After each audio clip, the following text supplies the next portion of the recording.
Warning: the following program may contain opinions, favoritism, intolerance, biased views, random fighter nut hugging. If any of this offends you, we suggest you find counter-programming that only agrees with your point of view. Thank you.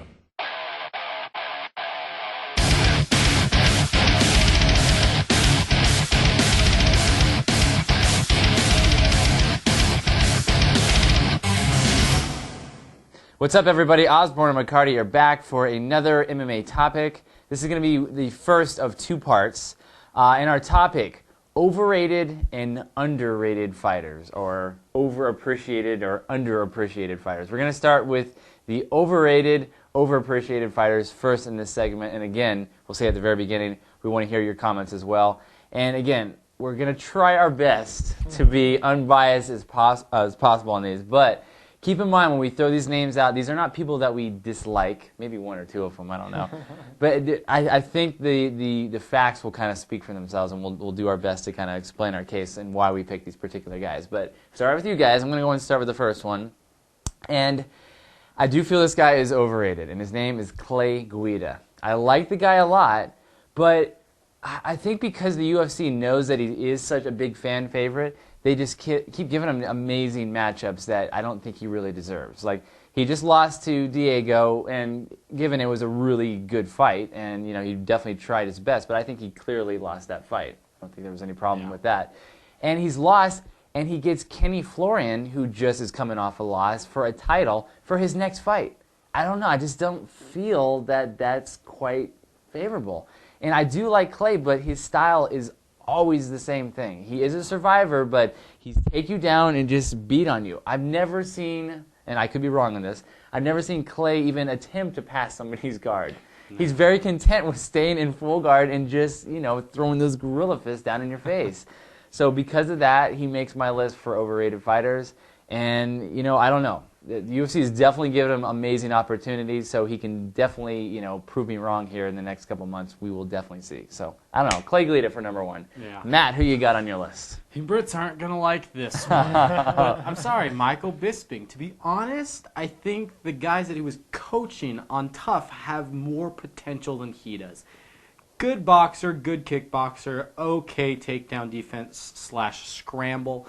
But besides that, he's not very good. I mean, you look at his wins, and they're not over top 10 guys. Mm-hmm. I'm sorry. You look at his losses, top 10 guys. I'm sorry. Yeah. That speaks monuments for me. It's just when you fight a good guy and you lose, and you fight bad guys and win, you know what I mean? It's like, are you really a balanced, good fighter? It just doesn't float with me. Well, I'm sorry. The pressure is really hard these days, and Bisping is a decent fighter, and maybe 10 years ago he would have had more success when the competition wasn't quite at that level. But it's high now, and you really gotta prove something to be able to last this day. But when I look at Bisping, and I really don't think this is any fault of his own, but the UFC is using his British connection. So to me, I see him kind of as just a pawn in a big marketing chess game by the UFC. Yeah. And I see why UFC is doing it too. I don't really fault him. It's a smart business plan. If you're trying to reach a market, you'll grab a guy in that country and say he's the next big thing. It happened with Roger Huerta when UFC was trying to get into Mexico.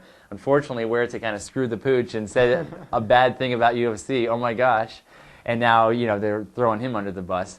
So, I kind of see how that happens, but you make some good points.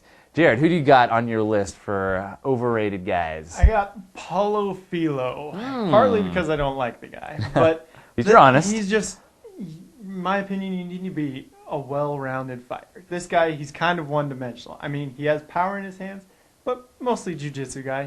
Just kind of likes to lay on the ground. And, he's just not all that good in my opinion. I mean, Chael Sonnen just stood above him and kicked him the whole time. You need to be trying something. I mean, yeah, Chael Sonnen is a decent fighter, but it's weird how the ranking system and stuff, and this is kind of what we go by as well when guys are ranked that we don't feel deserve to be there. Paulo Filho definitely falls into that category. He's like 5. Yeah, and there's a lot of different rankings out there, so he's not 5 on everybody's list, but a few that we've seen, he's ranked way too high.